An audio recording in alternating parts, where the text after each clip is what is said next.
Salut. Digression 2. Digression 2 ou pas du coup? Moi je dis digression Bon, 2. let's go. Parce qu'on n'a pas le temps, donc en vrai, autant que... Bon, je vous suis. Hein. Bon mec, on direct dans le vif du sujet. Il a pas Le le retour, temps. Il a pas le temps. le retour de l'expédition. Est-ce que ça Oh putain, je t'ai déjà fait plein de trucs. Ouais, mais tu l'as pas dit à Mathis. Ni aux auditeurs. Quel auditeur.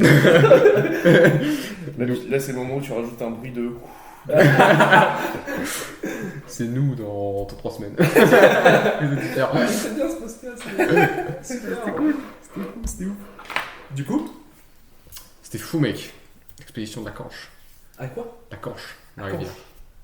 Tu sais où est-ce que j'ai fait ou pas? Enfin, Bah, en tu gros, m'avais expliqué le projet, vite fait. Il va falloir faire ça, il va falloir expliquer quoi, parce que les gens sont pas. bah, le but c'était de partir de... Quels gens? De De chez... quoi je parle? Pardon de couper. Le but c'était de partir de chez moi, donc bah... Je sais vite fait, tu perds. Et d'aller à la source de la Canche, qui est une rivière de 100 km. Donc c'était à Gouy en Ternois. Oui. Voilà, et c'était de descendre toute la Canche en canoë, en kayak, ça dépend comment tu l'appelles. En packraft, Ouais, très ouais. exactement. On dit cac. Voilà, et d'aller en fait c'était d'y aller à vélo et de mettre le vélo sur le bateau, on va dire, et de faire toute la descente de la Canche jusqu'au Touquet et ensuite de revenir. Ok, À ok. vélo. Un vélo, du coup. Et du coup, ça ne s'est pas passé comme prévu. Bah, premier jour, si, le vélo c'était 60 km donc c'était assez chill. C'était, voilà, on a pris notre temps quoi. Ouais. Tu es dans les clous. On est allé voir la source, on a suivi la Canche en fait, parce qu'à un moment elle est pas navigable quoi, et j'ai juste pas d'eau déjà au départ, et parce que c'est sec, et de toute façon c'est tout petit. Et on avance, et à force tu vois qu'elle grossit, et tu te dis ok, il y a peut-être moyen de se mettre là, de se mettre là, de se mettre là. Et donc à un moment on a décidé qu'on allait se mettre à une ville qui s'appelle Rebreuve, et donc on s'est c'est perdu. C'est perdu dans le Pas-de-Calais clairement. Donc du coup, ouais, on a fait un premier bivouac, donc dormir dans la nature. Oui, je sais. Ah oui, peut-être, oui. Donc bivouac dans des champs où il y avait personne, il y avait pas de réseau, il y avait rien. C'est juste, il y avait pas de maison, il y avait qu'un cimetière et une route et des champs. C'était bien en vrai. Ouais, Ah, c'est bien, t'es pas exposé. Ouais. Exactement. Il y avait des biches partout. C'était stylé aussi. Il y avait des biches Trop bien. dans les champs. Ok. Ils se baladaient, de toute façon, il y avait rien. Il y avait rien du tout. Excellent. Et les biches, je sais pas le seul. Ouais, mais tu les vois moi quand même. Je l'ai vu une fois. C'est la même, je crois. C'est la biche de la chapelle. C'est pas une vraie. C'est Elle est dans le carton. pour ça qu'on la voit en fait. C'est un affichage publicitaire en fait. Du coup, Voilà, et Ouais, puis, ouais. et puis on est allé à la première, enfin l'endroit où on était censé se mettre à l'eau.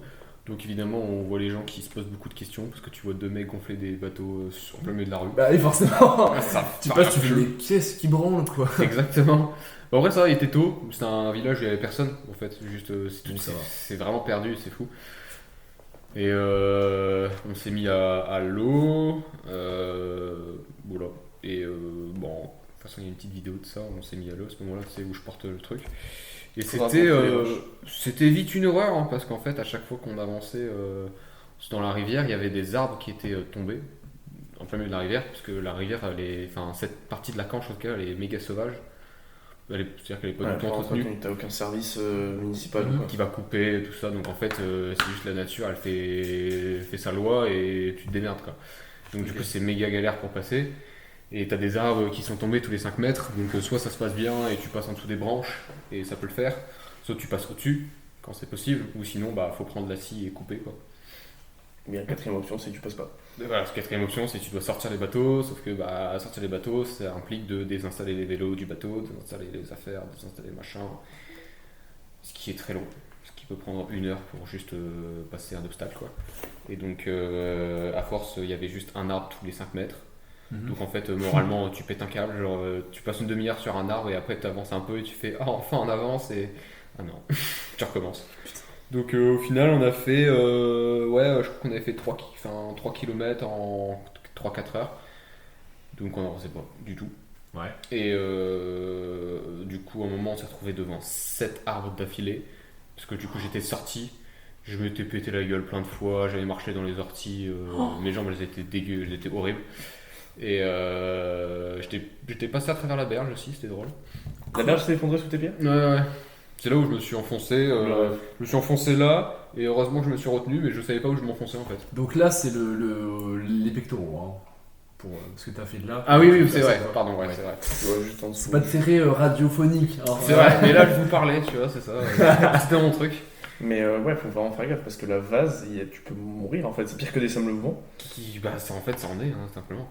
Mais Ça en est. là, en fait, c'est vraiment. Puis ça sent pas bon aussi. Ouais, Ah, ça pue la mort. Là. carrément.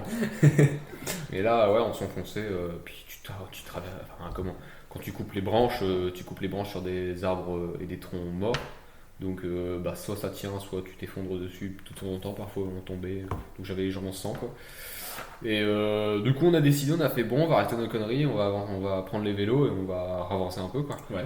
Donc, ce qu'on a fait, et c'est là où je t'avais montré, on avait croisé un flic à ce moment-là, parce qu'on était dans un champ, en fait. Et vous avez pas le droit d'être là. Évidemment. Donc en gros, on leur a expliqué, on a fait bon, on descend la canche, c'est horrible, on peut pas passer, on doit juste sortir. On fait du sang, on se court. On est désolé d'être là, on remballe nos affaires, on se casse, tu vois, ils ont bien compris et on est parti. C'est bien. Voilà. Et donc on a avancé de 10 km, je crois, avant de se remettre à l'eau, à un autre endroit où on s'est dit bon, on va essayer là, quoi. C'est un endroit stylé. C'était après une difficulté, parce qu'en fait, au préalable, on avait fait des repérages, et on avait vu des barrages, des trucs qu'on savait qu'on pouvait pas passer et qu'on allait devoir porter les bateaux et se mettre un peu plus loin, quoi. Ouais. Donc à ce niveau-là, on savait qu'on pouvait pas passer. Donc on s'est mis après certaines difficultés pour éviter de se remettre à l'eau trop tôt et de se niquer pour ressortir 10 minutes après. C'est logique. Voilà. Et donc on a essayé et c'était galère. Encore une fois, on n'a pas avancé. Des arbres encore Ouais, toujours les arbres, toujours à devoir passer en dessous, au-dessus.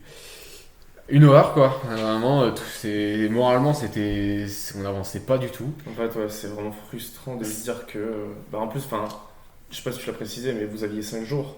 Et vous aviez plus ou moins une deadline. Vous êtes donné 5 jours. En fait, on s'est mis beaucoup de pression parce qu'en fait, on s'était chauffé à faire un max de trucs. On s'est dit, vas-y, on va faire ça, on va faire ça. Après, on avait un projet de descendre une autre rivière, tout ça. Sauf qu'en fait, on a poussé trop loin le délire et on s'est un peu trop enflammé dans nos prévisions. Et donc, on s'est foutu une pression qu'on n'aurait pas dû se mettre. Et donc, moralement, on s'est dit, putain, on n'avance pas, c'est la merde et tout. Bon, jusqu'à ce qu'on reprenne conscience de tout et qu'on se dise, bon, on va se calmer, on va essayer d'arrêter de se foutre la pression et juste avancer tranquillement, quoi. Ouais. Et juste pas penser à cette rivière qui était à la base optionnelle et juste faire le projet initial, c'est-à-dire descendre la canche et faire ce qu'on a à faire, quoi. Ouais. Donc voilà, on s'est posé le soir, on s'est dit bon, on arrête, on se pose là, on se repose, quoi. On s'est posé dans un champ de vaches, mais il n'y a pas de vaches parce qu'on s'est posé dans un champ de vaches, après ils ont pas trop kiffé les vaches. Donc on s'est posé de l'autre côté, là il n'y avait pas de vaches, mais c'était quand même un champ de vaches, donc niveau odeur c'était incroyable. Il y a pas de vaches, quoi. Voilà, donc on a mangé des raviolis, il pleuvait, c'était un plaisir cette soirée. Un plaisir. Ouais, c'est là où. Puis moralement on était en mode... C'est vrai que manger des raviolis. Ah non, c'est pas ça qui était pas bien.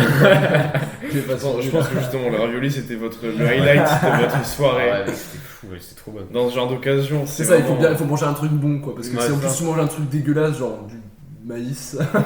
Ah ouais, c'est bon, mais ça remplit pas, quoi. Surtout qu'en fait, on mangeait pas la journée, en fait, on mangeait pas le midi, on mangeait juste des barres côté. grignotier. Des barres énergétiques ouais. qu'on avait achetées au préalable. On en a acheté, on mangeait comme ça, des On fait même pas des vrais repas, c'est juste pour. C'est littéralement juste donner du fuel à ton corps. C'est juste donner des calories. Le but, c'est juste donner des calories. Donc continuer à avancer. T'as pas Non. bu de l'huile? Non. T'étais pas non plus en Antarctique, mais. Je crois que tu ne bois pas l'huile. Je pense que tu fais quand même des mélanges un peu chelous avec des flocons d'avoine, des trucs comme ça. Mais ouais, c'était ça. Hein. Et après, on s'est dit, on s'est arrivé à un endroit, on a fait putain, ça commence à se calmer et tout. On s'est dit, bon, demain matin va être un meilleur jour, quoi. On s'est dit, on a déjà passé le pire, ça va être cool. Et en fait, Les spoilers, non. on essayait d'atteindre en fait une ville qui s'appelle Édin. Et on savait qu'à partir de cette ville-là, c'était tranquille. On savait qu'elle était descendable parce que les gens la descendaient régulièrement, faisaient des vidéos. Et puis tu sais que c'est entretenu à partir de ce moment-là. C'est plus la canche sauvage. Donc on voulait atteindre absolument cette ville. Genre c'était l'objectif. C'était en mode dès qu'on a passé ça, on va être tranquille, quoi. Ouais. Donc troisième jour. Ça, c'est le dépanneur. On peut que. Oui, allô. Puis on a besoin de Mathis. J'avais dit jour 3, je crois, au moment où. Plus ou moins. Tu avais dormi avec des vaches. Ouais, c'est ça. C'est ça, Qui dormaient avec avec des les raviolis. Avec de l'espoir de pouvoir bien continuer. Et effectivement, quand on est parti, ça allait bien. Genre jusque Vieille Édin, exactement. Tout allait bien, il n'y avait pas d'arbres, on avançait. mais ce fut court parce que ça a duré que 3 km je crois. Mais on a avancé et on est arrivé à un pont qui était trop petit pour qu'on puisse passer en dessous. Genre juste l'eau était trop haute. Et donc on a dû faire un portage et en fait on est arrivé au niveau d'un barrage, en fait on a contourné, on a continué pour éviter enfin comme la même réflexion que d'habitude, c'est genre arriver après la difficulté où tu sais que tu vas pas pouvoir passer. En fait il y en avait 2 à la suite donc on s'est mis après la deuxième quoi. C'est logique. Et en fait c'est un barrage où c'est une propriété privée et donc on est arrivé en mode oui bonjour, est-ce qu'on peut se poser, etc. Et les mecs c'était super sympa, ils nous ont offert un café. Ah oui, c'est ça, ok. Et voilà. C'est ça, parce qu'en fait nous on a des bribes de l'histoire mais on n'a pas tout. Ouais c'est ça. Et donc à ce moment-là, la personne en question elle nous dit oui, nous on a déjà descendu la Canche en kayak rigide, on a pris 4 heures pour aller jusqu'à Edin. Sachant que en vol d'oiseau, à vélo, en voiture, c'est à 5 minutes. C'était tout proche. Ah. Et donc là on est en mode ok, bon, on espère qu'on ait de la chance. On n'a pas eu de chance. On s'est tapé des arbres tout le temps. À ce moment-là, on a perdu la scie. Elle est tombée dans l'eau. La scie. Ouais, par ma faute. Parce que c'est que les... Oui, mais je. Ah ouais, parce que. L'outil, Ouais, parce que au début j'avais entendu la scie, L-A-2-S-I-E, genre un chien, tu vois. Ah non. Le nom d'un chien. On a perdu la scie. C'est On l'a pas dehors. Oh non, on a perdu la scie, l'outil qui nous permet de défoncer les arbres morts. D'avancer quoi, ouais. Les arbres morts, quoi. Et le couteau ensuite, qui est tombé aussi. Donc, T'as fait tomber de l'acier le couteau. Oui. Parce que j'avais les mains tellement humides. Ouais, à ça force glissait. que déjà ça glissait et j'avais les mains défoncées par l'eau en fait. Et juste j'avais mal aux mains à cause de l'eau. Et c'était tellement humide. En fait, il pleuvait tout le temps. Pendant ces 2 jours, il a fait que pleuvoir. Tout le temps. Et donc c'était. Voilà, quoi. Déjà tu perds tous tes outils. T'avances pas, tu te fais mal tout le temps, parce que ça n'a pas changé, hein. T'es obligé de te mettre, de te contorsionner Contorsionner, ouais. dans tous les sens pour passer entre les arbres. Tu dois aller dans la vase, tout le temps l'eau elle est glaciale, vraiment. C'est un courant, hein. Mec, C'est un cours d'eau. on est arrivé dans la mer du Nord, donc non, la Manche exactement. C'est pas chaud, on est d'accord. Ah non, c'est du Nord. Elle était méga chaude quand on est arrivé à la mer. Et en fait, l'eau elle était froide, tu sais, hein, le froid de ça te marque rouge. Ouais. Voilà. Putain. Donc c'était glacial.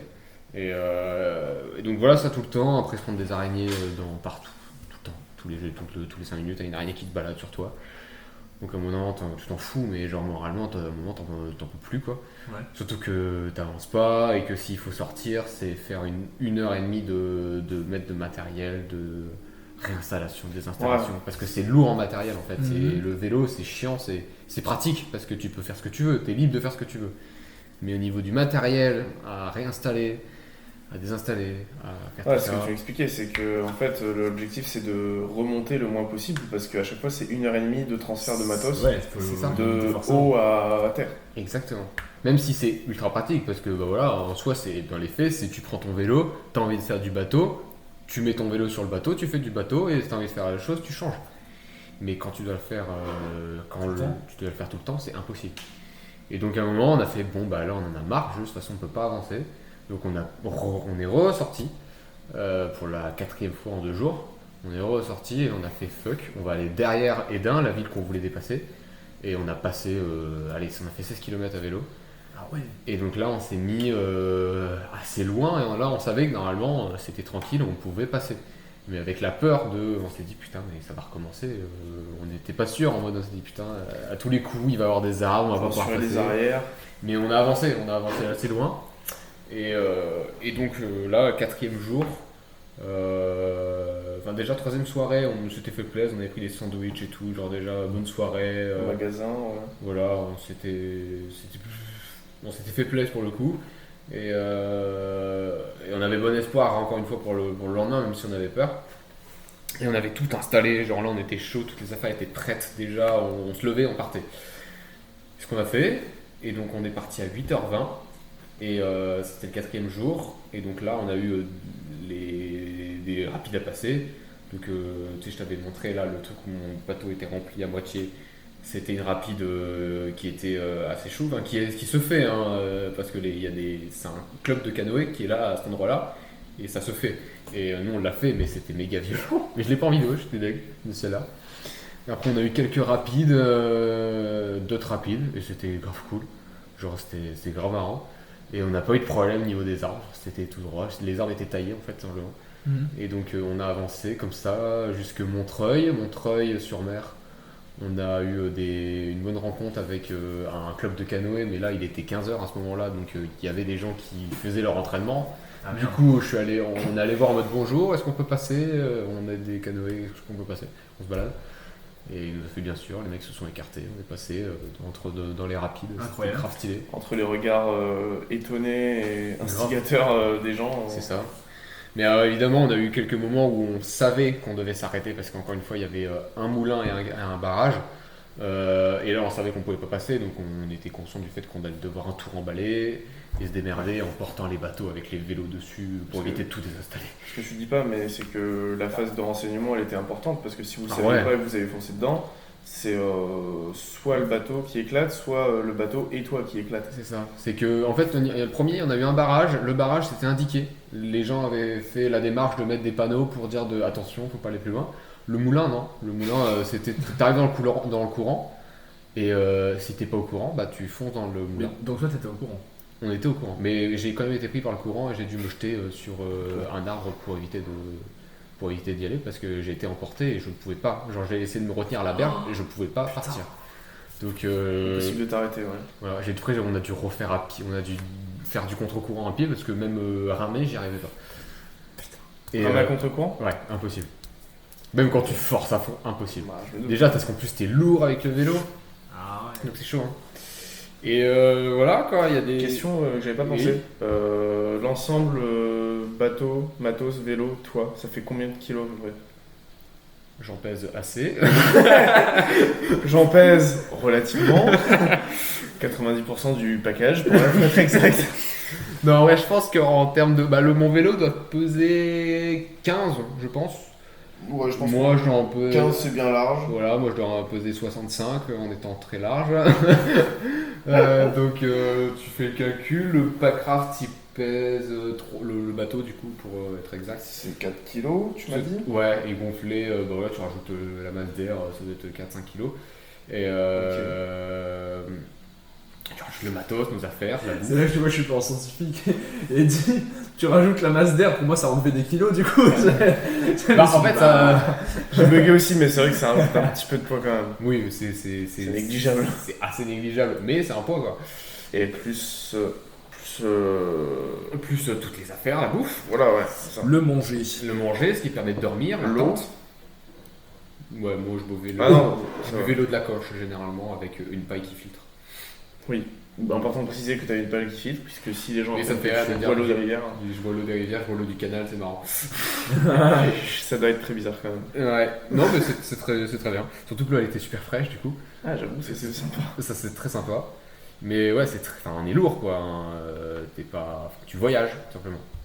C'est ça. On aurait pu voyager plus léger, je pense qu'à l'avenir on voyagera plus léger, mais là on était lourd quoi.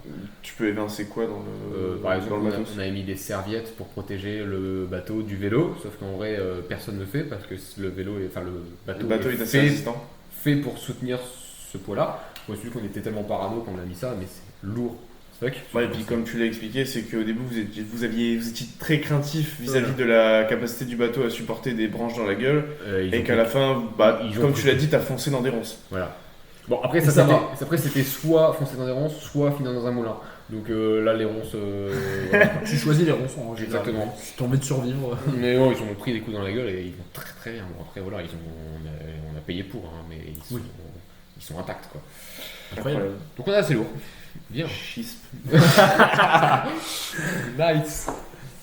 Ok. Et après voilà, passer Montreuil, il n'y avait plus de difficultés, c'était tout droit jusqu'à la mer. Et donc c'était stylé de voir que les paysages changeaient avec la salinité de l'eau.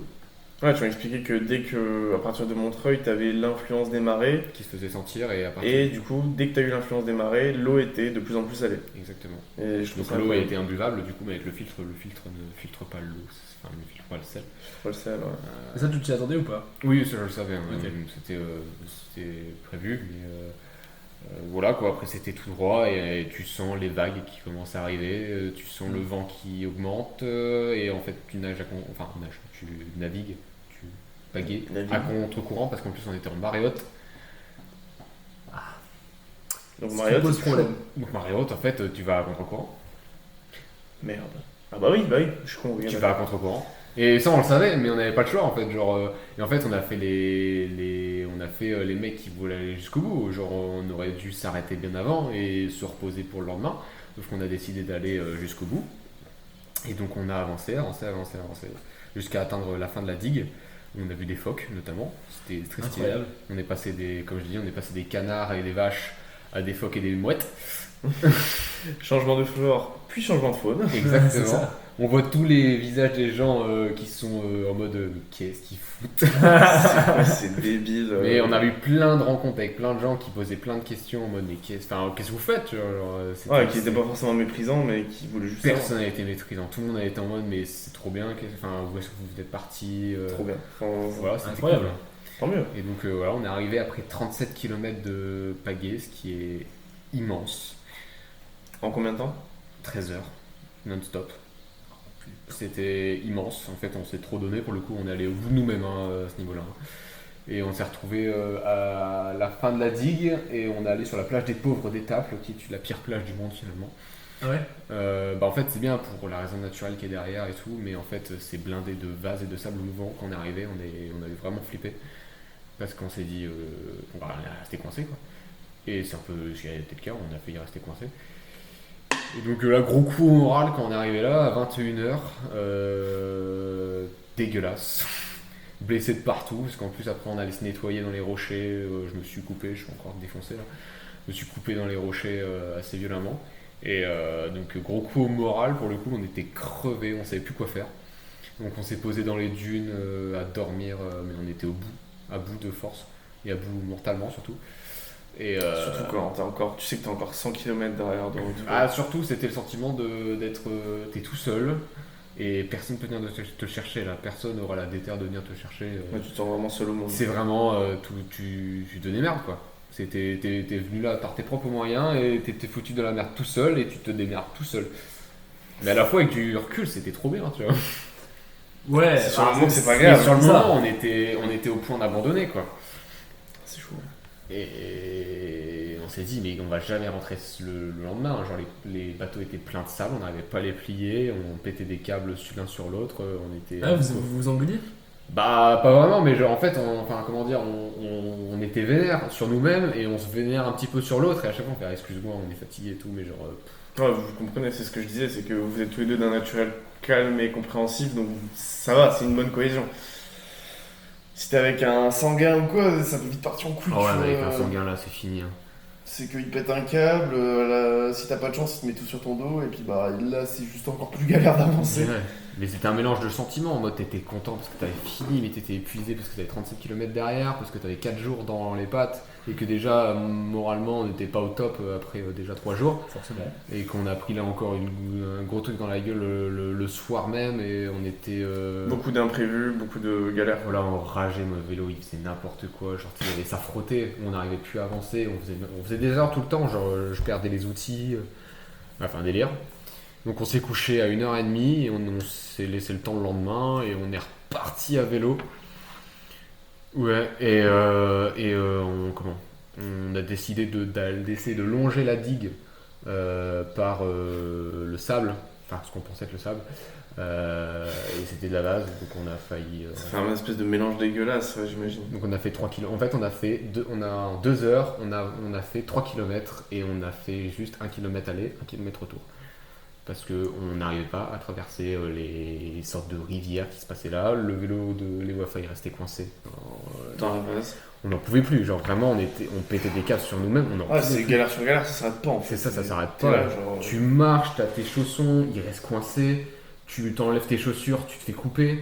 C'était horrible à ce moment-là. C'est tombé de Charby dans Silla et ça s'arrête pas. Quoi. Et après, ça y est, on est enfin sorti de cette réserve naturelle. On est arrivé dans la ville d'Étaples, totalement dégueulasse. On est allé dans un carrefour se prendre un coca. Les gens nous regardaient hyper mal. Mais en fait, il y a des gens qui sont venus nous voir en mode vous faites quoi ? Et on revenait de la guerre. On a eu des conversations trop cool. Ah ouais? Il y a des gens, ils étaient grave compréhensifs. Même quand on allait dans le cimetière pour se nettoyer, pour boire de l'eau, on s'est dit putain, les gens vont pas trop kiffer, tu vois, je peux comprendre. Et en fait, les gars, ils étaient en mode profitez, tu vois, genre c'est le moment. Et ils nous ont fait dégueulasse, ils ont fait vous venez de la Canche, vous. Ah ouais. Ouais. Et après, voilà, on est rentré, on a fait 100 km en 6 heures. On a croisé un mec incroyable, Berthe, qui ne travaille pas, qui juste voyage à vélo, à cheval. Juste, il fait des spectacles. Il a créé sa propre attraction. C'est tu sais, les petits trucs que tu vois dans les supermarchés là, où tu manèges, où tu tournes avec des choses. Un petit carrousel. Un carrousel, exactement. Il a un carrousel. Un carrousel à manivelle. Il a créé ça avec sa femme et ses enfants. Il a une famille. Oui. Et il voyage à cheval. Ce mec, c'est un troubadour des temps modernes. Il a voyagé pendant 6 ans en Hongrie, tout ça, à cheval. Il se balade avec des poules, des oies en cage pour ces trucs, quoi. Il est totalement incroyable. En bohème. Exactement. Et on a croisé ce mec-là. Il nous dit je suis parti hier d'Anvers et je vais jusqu'à Cherbourg. Vous pouvez m'aider parce que il a pas de téléphone. Il n'a pas de travail, il n'a pas d'argent, juste il se nourrit avec les gens qui leur donnent et qui lui donnent, et on l'a aidé, tu vois, avec grand plaisir, et c'était fou cette rencontre. Ouais, c'est parce que en fait, ce que vous faites, c'est ce qu'il fait, mais à moindre échelle. C'est ça. Et genre, il était en mode c'est cool que des jeunes baladent et tout. Ouais, tu m'étonnes, il devait être content parce que vous êtes rare. Grave. Il était en mode moi j'ai raté à l'école, mais je voulais juste me barrer. C'est vrai qu'il a vraiment fait un grand doigt à la société et il est parti. Mais je trouve ce mec fascinant. Hein. Carrément, j'imagine. Et après on est rentré et là c'était l'épuisement total quand on est rentré, on était hachés. Alors t'as bouffé n'importe quoi, t'as bouffé tout ce qui t'est tombé sur la main? Ouais, mais je continue là. Ah ouais? Ouais, mais en fait c'est pas, t'as une envie de manger. Genre juste ton corps il te dit mange, on sait jamais. T'as traumatisé un peu ton corps. Parce que j'ai perdu 3 kilos en 5 jours, n'empêche, en essayant de manger le plus possible. Et 3 kilos en 5 jours c'est pas dégueu quoi. Et donc je pense que tu vois, le corps il était en mode mange parce qu'on sait jamais quoi. Même si je pense que c'est beaucoup d'eau. Je pense que t'as un peu traumatisé ton corps entre guillemets et du coup t'as une espèce de faim. C'est comme si tu faisais un jeûne et que là ton corps, bam, tu lui donnes à manger, il se dit je vais stocker tout de suite quoi. On sait jamais. Vas-y donne. Pour la prochaine famine, on sait jamais. Vas-y ramène. Ah voilà. Mais ouais, j'étais épuisé, j'ai dormi, j'ai fait une nuit de 10 heures, suivi d'une sieste de 3 heures, suivi de me mettre couché à 22 heures, donc j'ai dormi 7 heures de plus qu'une journée normale. Et j'ai eu du mal à me remettre, ça a pris 2 jours à me remettre, mais il fallait du repos quoi. Ah, c'est normal, faut remettre faut remettre les pendules à l'heure entre guillemets. Ouais, c'est ça. Et c'est suivi de plein de réflexions sur tout quoi, sur l'avenir, sur la manière dont tu vois les choses et le travail. Alors je ne dénigre pas ce que vous avez fait, c'est absolument incroyable et j'en serais incapable, mais seulement 5 jours, t'imagines ? Toutes les réflexions que ça t'a apporté. Mec, tu pars des années, mais... C'est ce que j'allais dire, Berthe, en fait, le type, c'est un sage, il est au niveau intellectuel supérieur, tu vois. Oui, mais... Si tu penses comme ça. C'est fou, mais c'est même la manière de voir aussi ton propre avenir, quoi. Voilà. Mais j'en reparlerai plus tard, je pense, mais c'est... Vu l'heure, dans un podcast. Ouais, mais ouais, c'est... Dans un futur podcast, je suis d'accord. C'est fou, genre vraiment, même pour Léo, j'étais pas le seul pour le coup. Bah mec, trop stylé, félicitations pour ce truc. Merci. Parce que... Et clairement, c'est incroyable de raconter des histoires comme ça. Moi je pense que c'est le truc de l'histoire de Berthe là. Mec, faut que tu me parles plus. Parce que l'histoire de Berthe, mais c'est un mec il est fou ce mec. Du coup on fait ce podcast en 2 fois, mais on en était à où hier? On était, j'avais terminé de parler de... On parlait de... Berthe. De Berthe. Et c'est vrai que depuis hier, tu vois, à chaque fois depuis que tu me racontais ça et tout, parce que je m'attendais pas à ce que tu racontes ça, j'ai réfléchi, tu vois, genre ça me trotte dans la tête un peu cette histoire, parce que quand on parlait, je me disais, mais en fait, c'est quoi, enfin tu vois, genre, à quel point parce que ce mec a décidé de ne pas vivre comme la société l'entendait, pour une personne normale, on va dire, à quel point aujourd'hui on peut vivre comme ça. Tu vois, à quel point aujourd'hui on peut se dire fuck it, je fais comme je l'entends, tu vois. Parce qu'on entend souvent la phrase de c'est la vie, c'est comme ça, tu sais. Mais c'est quoi la vie? C'est la réflexion que j'ai depuis un bon temps. La première fois que je l'avais eu, c'était, je sais plus si vous vous rappelez, je sais plus si c'était avec vous d'ailleurs en fait, je ne sais même plus. On avait vu une image, c'était en cours d'histoire, mais alors est-ce que c'était en 3e ou est-ce que c'était en seconde, avec des cercles, enfin des gens qui vivaient dans des lotissements en rond. Ok. Et c'était écrit, c'était un mème avec écrit, imagine tu vis là-dedans avec tous tes potes. On avait vu cette image là en plus en cours, mais moi j'avais revu un mème derrière, et je me disais mais c'est vrai, enfin théoriquement c'est impossible parce qu'on va être tous amenés à faire des études à tel endroit, à faire... Enfin, on va forcément pas tous habiter dans le même lotissement, tu vois. Oui, c'est impossible. Oui. C'est ce qu'on se dit, c'est impossible. Mais en vrai, à quel point... Pourquoi est-ce que c'est impossible? À quel point on peut se dire que c'est impossible, tu vois? Carrément, mais c'est... Pour justifier ça, t'as 1 milliard de trucs, mec. Ouais, mais justement, Parce comment que- est-ce qu'aujourd'hui on pourrait, par exemple, tu vois, genre, je prends nous trois par exemple, est-ce que tu te dis, est-ce que si aujourd'hui on se dit. On prend décision fuck it, on abandonne les études et on va se foutre. Et on. Non, mais pas forcément on abandonne les études, mais fuck it, notre objectif dans la vie, parce qu'on Ah. on dirait, oui, non, dans la vie c'est pas possible, ça sera pas possible dans la vie. Mais est-ce qu'on peut se dire, bah, je sais pas, dans la vie, moi ce que je veux c'est. On habite tous les trois dans le même lotissement. Est-ce Ouais. qu'aujourd'hui c'est possible? Genre, c'est ta Bon. première priorité. Ouais, imagine. Franchement, ouais. Bah, c'est possible, mais faut assumer. Enfin, c'est comme tout. Tu dois assumer derrière. C'est que C'est tu ça. fais ça. Imaginons concrètement, là, je vous rejoins à Valenciennes, on fait une coloc à 3. Vous deux, ça irait. Moi, je me tape quoi, 1 heure de trajet jusqu'à Lille Ouais. entre deux, tu vois. C'est ça. Donc, bah ouais, c'est possible, mais mes études, elles vont se péter la gueule, tu vois. Ouais. Enfin, c'est moins propice. Ouais. Ça me fout drôle parce qu'il va y avoir tous les bruits des voitures et des gens qui passent.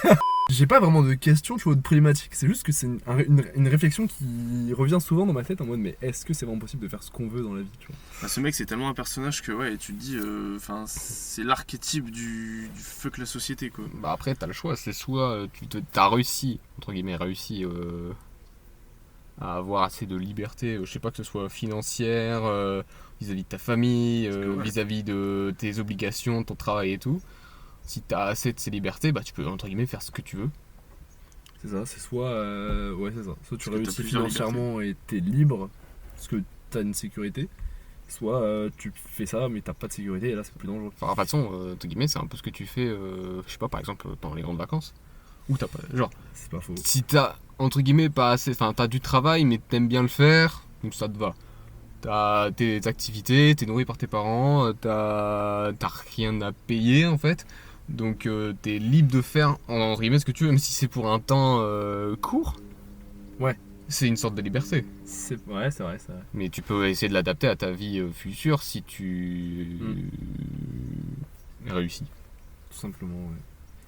Parce que, ouais, t'as pas qu'une liberté. T'as la liberté géographique, t'as la liberté financière.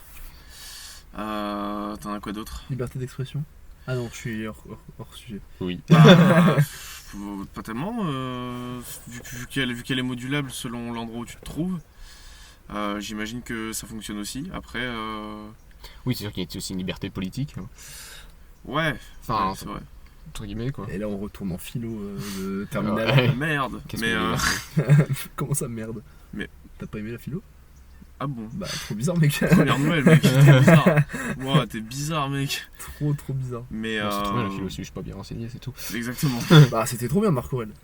Oui, mais encore, celui qui nous a dit, lisez ça. Ouais, c'est vrai. Bah, après, moi j'avais. Et c'est nous qui avons commencé à dire putain, mais ce livre il est trop bien. Mais grave. Et Elio il en parle. Enfin, ça fait écho à ce que disent ceux qu'on suivait à l'époque. Mais tous les philosophes, ils disent des trucs trop stylés. Hein. Ouais. Genre, tu vois, j'ai lu Rousseau l'année dernière pour les cours. Ouais. Ça portait sur l'éducation, l'enfance, tout ça. Mais c'était grave stylé. Parce que c'était un philosophe qui racontait plein de trucs, mais en même temps, il fait des digressions aussi. Donc, Ouais. il tombe sur tellement de pépites. Après, c'est ce qui était spécial avec Marc Aurèle, c'est que tu te dis, putain, le gars il a vécu je sais pas combien d'années avant nous. Et au final, il y a quand même des modes de pensée qui reviennent, quoi, chez les êtres humains, tout simplement. Carrément, Après, je même suis pas pas- qu'une seule. Hein. Ouais, bah, c'est clair, c'est clair. Mais je suis limite en train de me demander si je vais pas m'acheter des trucs, des bouquins sur le stoïcisme ou je sais pas quoi, parce que ça m'intéresse vraiment en fait. Bah, carrément. Enfin, plus, je veux dire, j'ai lu Manuel d'Épictète aussi. Ah oui, c'était la suite. Ouais, c'était la suite. Sur Oui, le livre tout qu'on était avait. dans le même bouquin, ouais, il y avait Manu. Et. Il y avait Epictète plutôt. Pique-tête de Manuel. Oh le con. Oh putain, ouais, bah c'est ça, hein. Non, mais lui, c'est une liberté. Autre. Bah, le stoïcisme en fait c'est genre les seules barrières qui existent, c'est les barrières que tu te mets toi-même. Parce que la douleur, en fait, c'est toi qui l'as créée. Comme ça, ouais. Est-ce que, en parlant de stoïcisme, est-ce que ça vous est déjà arrivé, vous, dans des situations quelconques, qu'on vous dise, mais genre ça t'affecte pas ou quoi, genre des fois, tu vois, il se passe quelque chose dans ta vie, Et moi maintenant, je sais que par exemple ce qui s'est passé hier, je vais raconter du coup. Hier, j'ai fermé ma voiture avec mes clés de voiture dedans. Bon, il y a eu un bug, des fois ça arrive, ce qui fait que mes portières se sont fermées toutes seules. Enfin, sans que j'ai appuyé sur le bouton. Mais du coup, et sur le coup, j'ai un peu stressé, puis après j'ai été relativement très détendu. Le seul truc qui m'embêtait, c'était pour mes parents. Mais sinon, j'étais relativement plutôt serein, alors que il y a 2 ans, j'aurais été en full stress, en me disant putain, c'est la merde, etc. Et tout de suite, j'ai relativisé, tu vois. Et il y a des situations, c'est un exemple, hein, mais il y a des situations comme ça qui m'arrivent dans la vie. Et puis mes parents, ils sont là, mais ils sont en mode. Surtout ma mère, parce que mon père, lui, il s'en fout des fois de sa vie. Il est là, genre, il est très calme. Bah. Mais des fois, ma mère, elle me regarde, ou même mes potes à Rebecca, et puis des fois, ils disent, mais pourquoi tu t'en fous en fait? Il se passe des trucs, pourquoi t'en as rien à foutre, on dirait? Bah, parce que c'est pas important en soi. Enfin, genre là, tu vois, entre guillemets, c'est pas grave. Mais même si c'est pas important, ou que ce soit important ou pas, à partir du moment où je ne peux rien y faire. Déjà. Et ça c'est un mode de pensée qui est rentré dans ma tête à force, tu vois, me dire malheureusement j'y peux rien. Et qui s'entraîne. Ça s'entraîne. Mais du coup, j'ai un peu perdu des fois un peu mon truc de de m'énerver quand j'arrive pas à faire quelque chose. Ouais. T'as de la chance. Dans le sens où par exemple, tu vois, avant si j'arrivais pas à faire un truc en dessin, ça me saoulait. Et du coup, j'allais me booster à fond. Et tu vois, et ça me saoulait tellement que j'allais refaire l'exercice 12 000 fois, quitte à me tuer la santé. Et c'était, pour moi en tout cas, c'était une bonne chose parce que ça m'a permis de beaucoup progresser. Mais du coup, j'ai perdu ce côté-là aussi. C'est le côté négatif que tu dépeins. Alors, c'est beaucoup de côtés positifs. Mais des fois, en fait, limite, j'ai l'impression que je relativise. Maintenant, je relativise un peu trop, ce qui fait que j'ai perdu un peu de mon côté comme ça. Ouais. Où je me dis, quand j'y arrive pas, je me dis, c'est pas grave, je vais travailler. Mais je suis moins, tu vois, je suis moins acharné. Alors, je sais pas si c'est positif ou négatif. Tu vois. Oui, moi aussi, je comprends. J'ai un peu le même délire. Même si, comment dire, perso, c'était. Enfin, toute cette année, en gros, j'étais un rocher. Enfin, genre. En tout cas, je faisais en sorte de l'être. Je vois trop l'emoji Moai. Mais oui. Cette année j'étais rocher. Caillou. Rouk. Oh mais je faisais en sorte parce que. T'es obligé. Surtout pour la prépa, t'es obligé. Non, mais c'était parce que moment t'as des coups durs et que t'es obligé de sortir un peu de ce truc de frustration, de fatigue, de trucs comme ça quoi. Ouais. Et de stress, surtout de stress. Et ça marchait bien quoi, parce que parfois tu prends des claques dans la gueule et puis t'as tout le monde qui est en galère et tout ça qui prennent un peu cher mentalement et toi t'essaies de pas y penser et de passer à autre chose quoi. Enfin perso ce que j'essayais de faire c'était surtout de rester dans le moment présent quoi, genre ça ce qui s'est passé c'est passé, maintenant on continue quoi. Ouais. On continue d'avancer, c'est tout quoi. Ah, ça c'est un truc que j'arrive à faire beaucoup mieux aussi maintenant. Mais ce que je voulais dire c'était, tu vois, par exemple, c'est un côté que j'admire beaucoup chez certaines personnes parce que je sais que c'est un truc que j'avais tendance à faire avant. J'ai des bosseurs dans ma classe, j'ai des gens, tu vois, ils réussissent pas, ils vont faire le truc 15 fois jusqu'à ce qu'ils y arrivent, tu vois. C'est des acharnés du boulot, ils y arrivent pas, ça va affecter leur mental, ils vont se dire putain, c'est terrible et tout. Et j'étais comme ça avant. Mais je sais pas dire si maintenant que je sais relativiser mes erreurs, est-ce que je suis moins bosseur? Est-ce que du coup je sais pas, tu vois. Je pense pas, juste tu travailles plus intelligemment. Ouais, mais tu vois, comme c'est un côté que j'admire chez des gens, genre par exemple chez Yuna ou chez une autre fille d'autres filles dans ma classe, tu vois.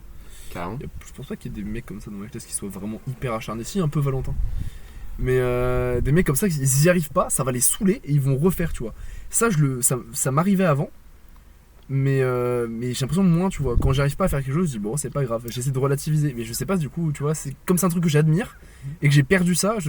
Nous, il y a le même phénomène, c'est par exemple les DM de maths particulier. Il y a des gens qui s'acharnent sur des questions, mais pendant 2-3 heures, et ils s'arrêtent pas. Mais c'est un problème. Pour le coup là, c'est bien parce que c'est cool parce que tu forces dessus tout ça, mais au bout d'un moment faut lâcher quoi. Et il faut lâcher parce que sinon t'avances nulle part, tu perds du temps et c'est pas du tout productif.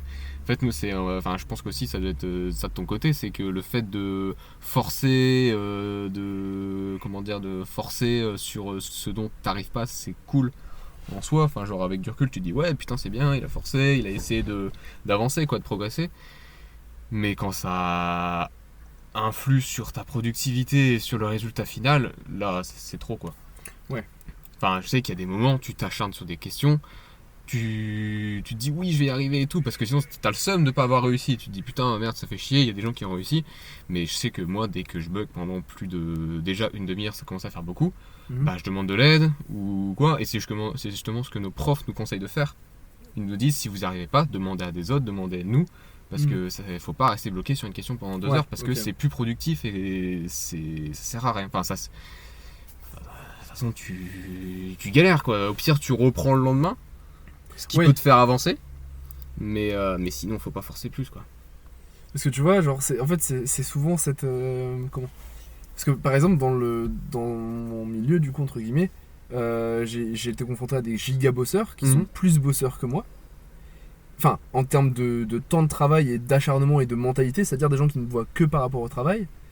Et en fait tu vois, des fois tu te compares, tu te dis ok, est-ce que du coup ça fait est-ce que je suis moins bosseur parce que j'ai envie de faire des choses avec mes potes, j'ai envie de voir ma famille. Tu sais pas, tu vois. Bah ça c'est un équilibre à trouver après tout. C'est ça, c'est un équilibre à trouver, mais alors tu vois, c'est ça, c'est la question des fois qui me taraude un peu. Par exemple, c'est un truc con, mais j'ai longtemps privilégié, comment dire, mon travail aux sorties. Je sortais très peu au lycée.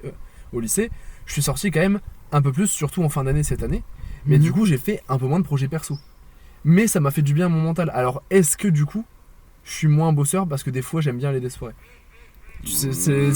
Alors j'ai pas de réponse, tu vois, c'est une espèce de truc auquel je suis en train de réfléchir en ce moment, tu vois, je me dis ok, à quel point je dois trouver mon équilibre, etc. Oui, c'est le résumé de mon année, hein. J'ai fait des sacrifices toute l'année. Et toi aussi, je pense. Ouais, mais sûrement toi aussi, avec au niveau des trains, tout ça, surtout au premier semestre, c'était des sacrifices aussi. Et comment dire, c'est un choix entre guillemets, mais après je sais que moi c'est un choix temporaire, ça va pas être comme ça toute ma vie, tu vois, je me vois pas faire ça toute ma vie. Je fais ce choix parce que c'est un sacrifice pour les quelques années qui vont venir. De toute façon la prépa tu veux pas le faire plus de trop longtemps, c'est pas un truc sur le long terme, tu crèves. Exactement, puis j'ai juste pas envie de faire ça, tu vois. C'est juste que sur ce moment-là, après voilà, il y a des moments où tu te sens un peu plus chaud dans le travail, te dire ok bah là je me sens chaud, je vais plutôt faire ça que sortir. Il y a des moments où t'en peux plus, bah voilà quoi, faut faire des choix rationnels. Faut réussir à trouver l'équilibre entre forcer jusqu'à ce que tu y arrives et apprendre à let go, à laisser partir. Parfois c'est d'autant plus productif d'arrêter que de continuer. D'arrêter et d'aller faire autre chose, de focus sur autre chose. Comme tu parlais de la question sur 2 heures, au bout d'un moment c'est plus productif, bah voilà. Il faut apprendre à reconnaître, à dire bon là ok ça sert plus à rien d'avancer, de forcer. Je vais laisser tout seul et je vais y revenir plus tard. Bah carrément. Je pense. Mais après c'est sûr que c'est un équilibre à trouver, mais c'est... Mentalement tu te dis putain j'arrête, je vais aller profiter avec des potes alors que j'aurais faire ça, ça me fait chier. Mais en même temps tu te dis aussi putain mais je sors pas avec mes potes, ça me fait chier aussi quoi. Ouais, c'est ça en fait, moi c'est un truc, et je pense que même si j'ai trouvé un meilleur équilibre en fin d'année, je l'ai toujours pas trouvé le mien, tu vois. Je sais pas à quel point tu vois, est-ce que je dois devenir un ermite et le temps libre, le peu de temps libre que j'ai, le consacrer uniquement à des projets perso, faire des trucs, etc.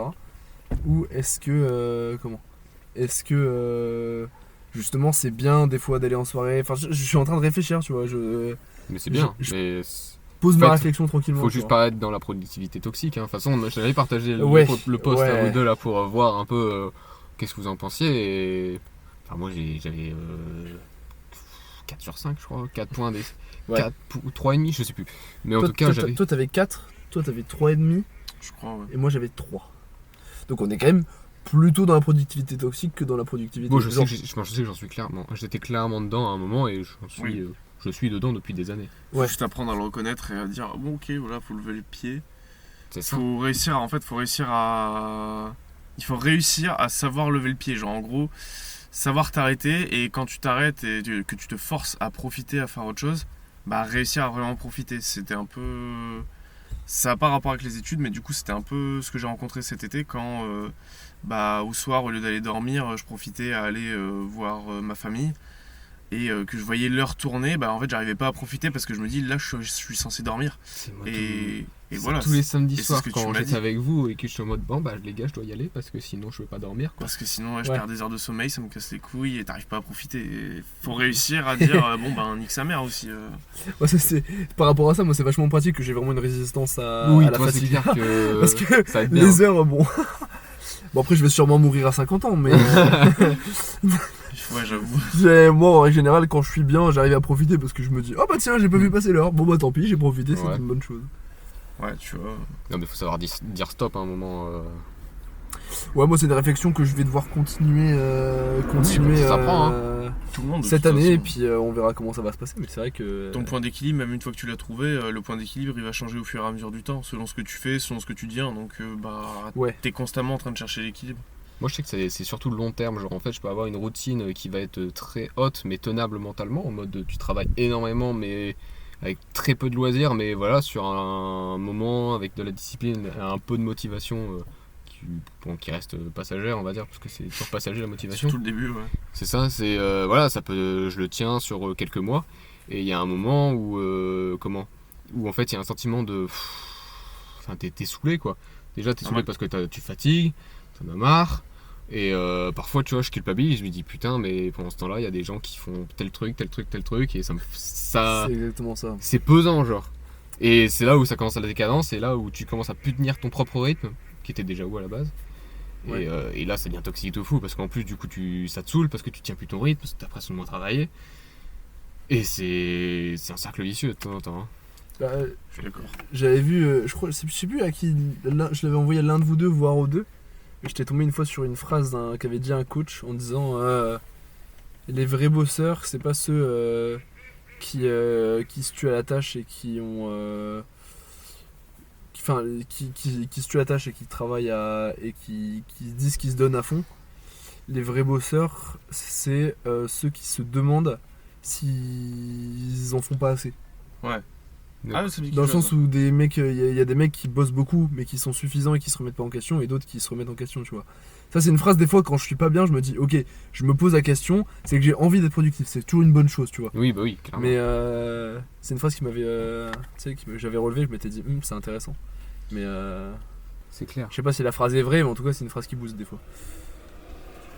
Ouais, c'est que tu penses à tous les gens qui, plus ou moins, peuvent se la péter et qui travaillent moins que toi, et tu te dis, bon, bah, on va rester dans l'ombre et on va continuer Oui, à cravacher.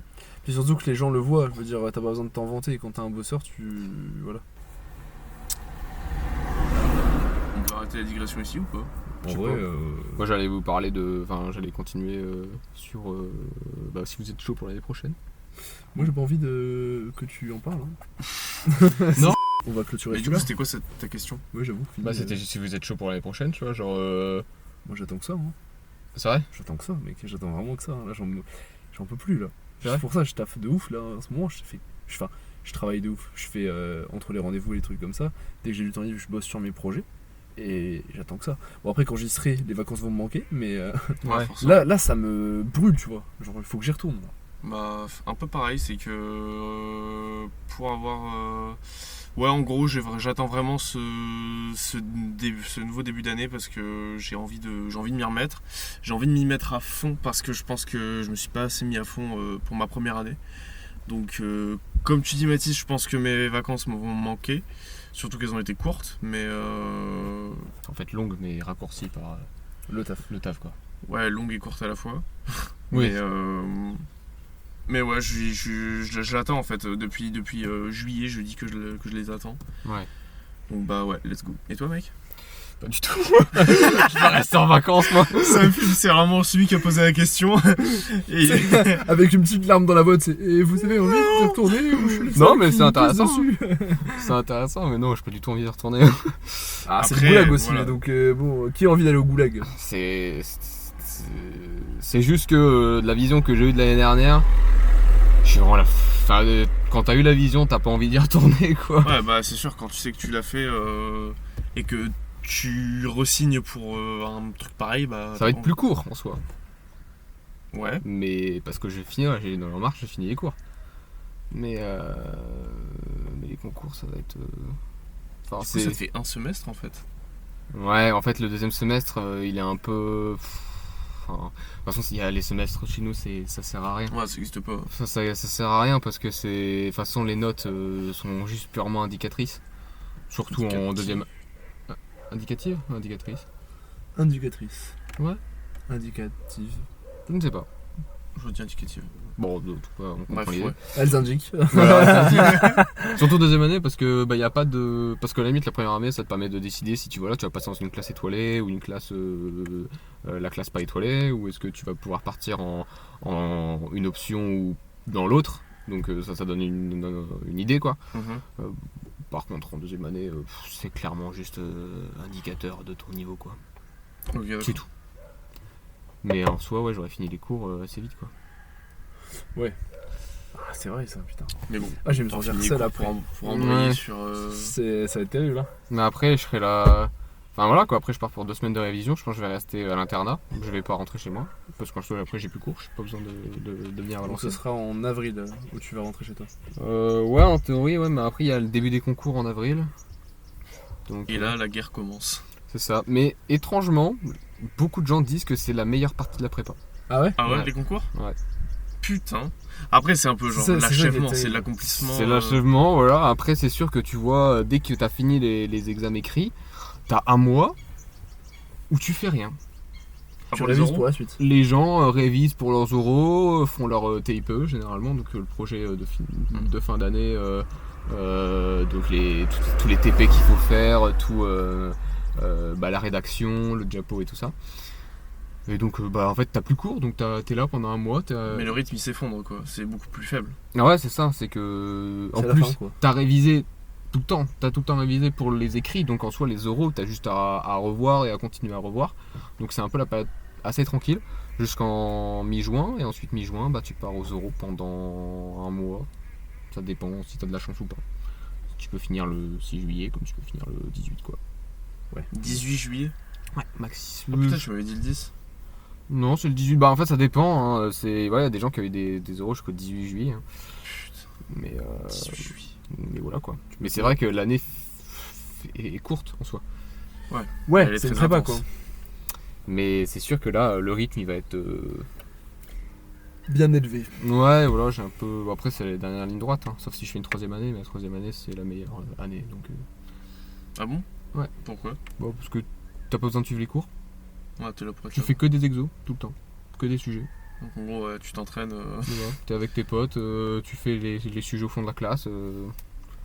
Parce que. Ah, t'es un peu en candidat libre quoi. Entre guillemets, parce qu'en fait, t'es encore inscrit en tant que troisième année. Parce que sinon, plus tu fais d'années, plus t'as des malus. Parce qu'après, au bout de 10 ans de prépa, j'espère que tu rentres dans l'école que tu veux quand même. Mais, C'est beaucoup, là. mais voilà, au bout d'un moment, t'as des malus quoi. Donc, sinon, Au bout d'un moment, c'est-à-dire. Bah, au bout c'est de quoi la- les malus? en fait, tu pars avec des points de retard. Ah, ok. Ou je crois quatrième année déjà, t'as des points de retard sur tous les concours. Troisième année, je sais pas si t'as un retard sur certains concours, je sais pas. Mais en tout cas, t'as des retards par rapport aux autres, ça, c'est clair. C'est logique, c'est logique. Mais ouais, c'est pas que c'est l'année trop cool quoi. Ok, d'accord. Même Je si, savais pas, tu vois. même si c'est le rythme de la prépa, ça reste cool dans le sens où t'as besoin de suivre les cours, tu fais juste des exos. Ah, les exos. cours, tu les as déjà en soi. donc, Voilà. T'as besoin de re-suivre un cours, tu peux le faire. Ouais, voilà. C'est une chance, limite. Et t'as tes profs quoi, et tes profs c'est tes meilleurs amis à ce niveau-là, hein. Ils t'aident, tout ça. Incroyable. Ouais. Mais non, j'ai pas. Enfin, en fait, j'ai envie d'y retourner pour le taf, parce que c'est cool, parce qu'on apprend plein de trucs, parce qu'on progresse, et le progrès il est très. Enfin, genre, j'adore la manière dont tu progresses. Ouais. C'est impressionnant. Mais le temps libre est Ouais. le principal truc qui me fait déprimer. Ah moi pareil, hein. Pareil. Après, peut-être que moi je vois les choses différemment puisque je sais que normalement je vais repartir sur un rythme difficile, mais quand même, même si j'avais un rythme difficile en fin d'année, j'avais plus de temps libre. C'est-à-dire que D'accord. j'avais du temps libre pour déjà voir ma famille, un peu, pas beaucoup, mais je pouvais un peu plus la voir qu'avant. Je pouvais être un peu plus serein, et j'étais un peu plus serein, et je sais que mentalement ce sera moins dur. Oui. Genre parce que je sais que je me sens mieux à mon appart, je me sens mieux à Rubica, je me sens mieux un peu partout quoi. Puis aussi, reste un avantage, c'est que une partie de ton temps libre habituel reste ton taf, enfin, tes études. C'est un avantage. Après malheureusement je prends plus de plaisir à dessiner sous la contrainte. Quand Oui. t'es sous la contrainte tu prends plus de plaisir, c'est du Oui, taf. j'imagine, ouais. C'est normal. Ouais. Donc ça voilà, moi ça redevient du plaisir pendant les vacances, où je me fais plaisir etc.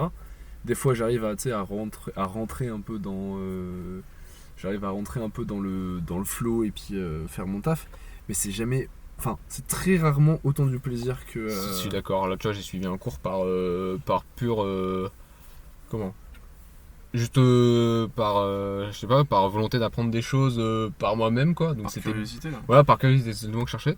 Et c'est vrai que c'est différent que de suivre un cours C'est ça. que t'aimes pas trop et dont t'as pas le choix de suivre, quoi. Ouais, Surtout- ouais, c'est sûr. Moi cette année ça va être animation 2D. Animation 2D, ça va être redessiner la même chose plusieurs fois.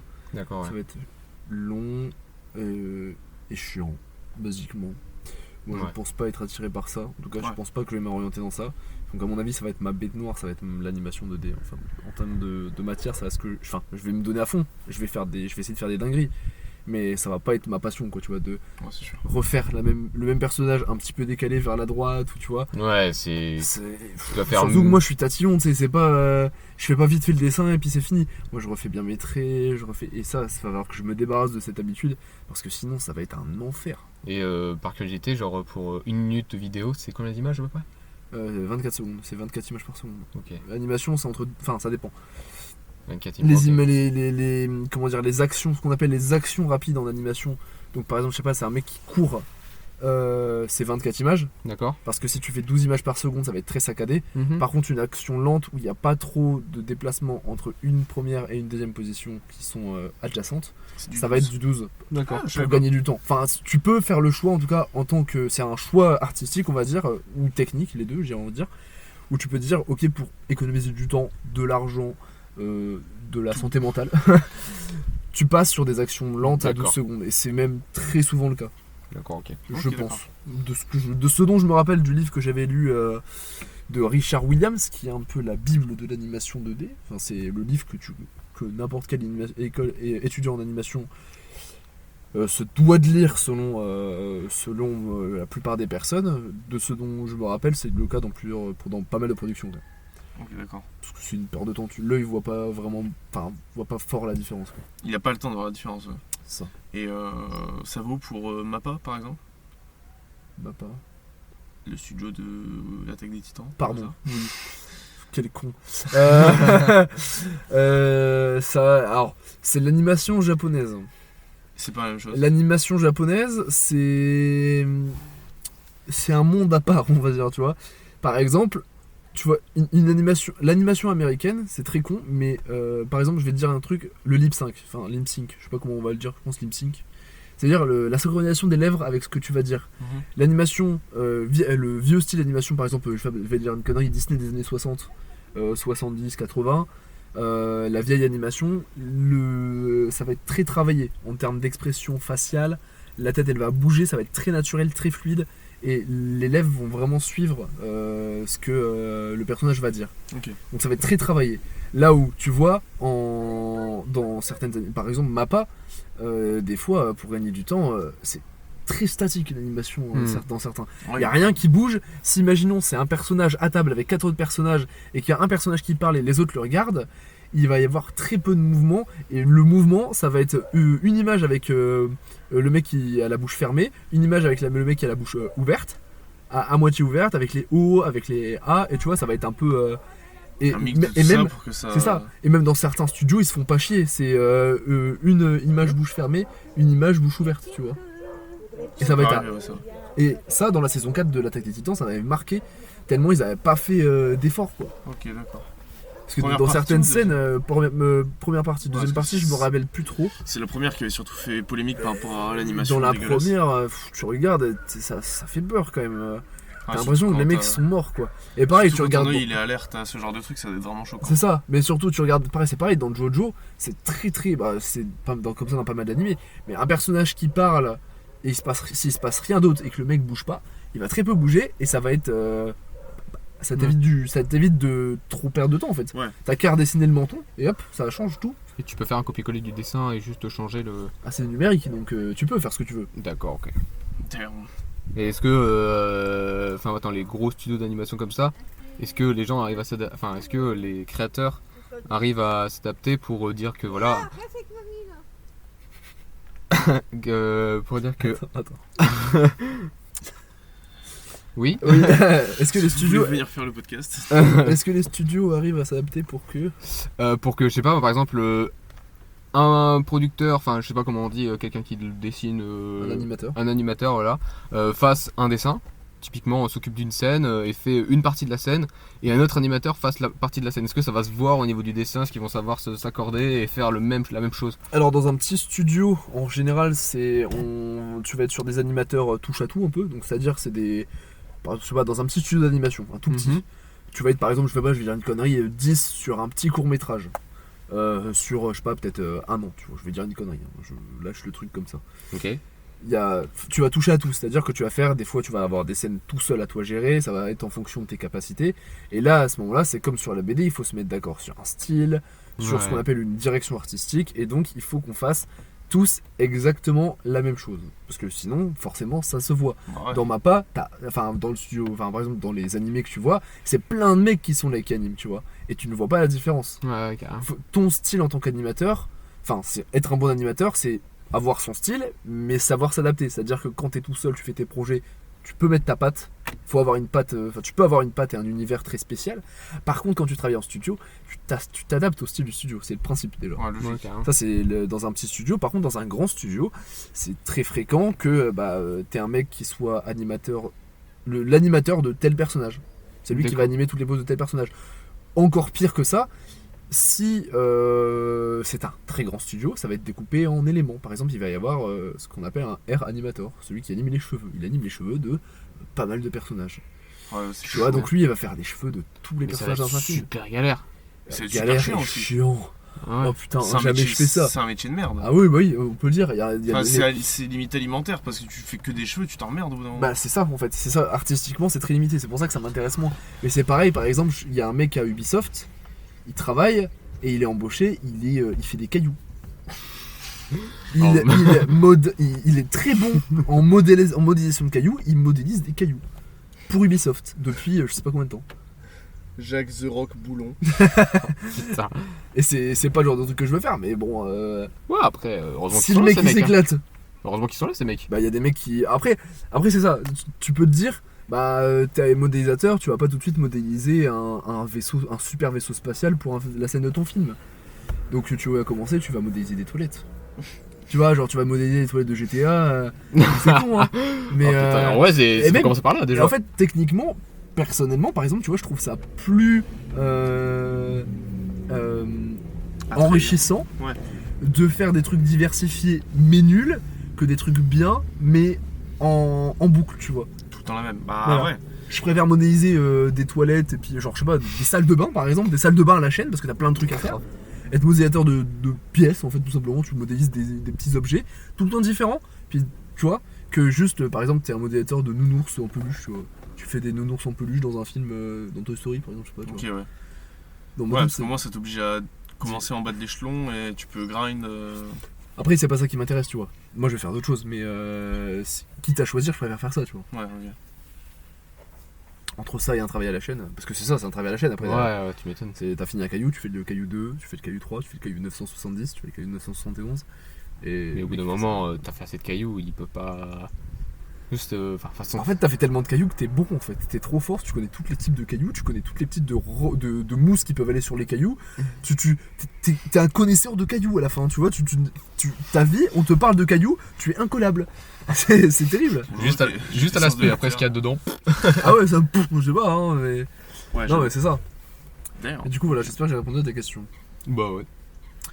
Et en ce 27 août 2022, je pense qu'on peut clore ce podcast. Qu'est-ce que vous en pensez? C'est tout 2022. J'ai vraiment du mal à regarder les dates, hein, je te jure. Moi ça va, il me reste encore une semaine. Oh bah attends. Moi j'aurais dû 31. Oh, purée. C'est Moi terrible. ça va. Moi je rentre vraiment le 5. Oui. Mais t'es en vacances. Hein T'es en vacances depuis pas si longtemps. Comme moi finalement. Oui.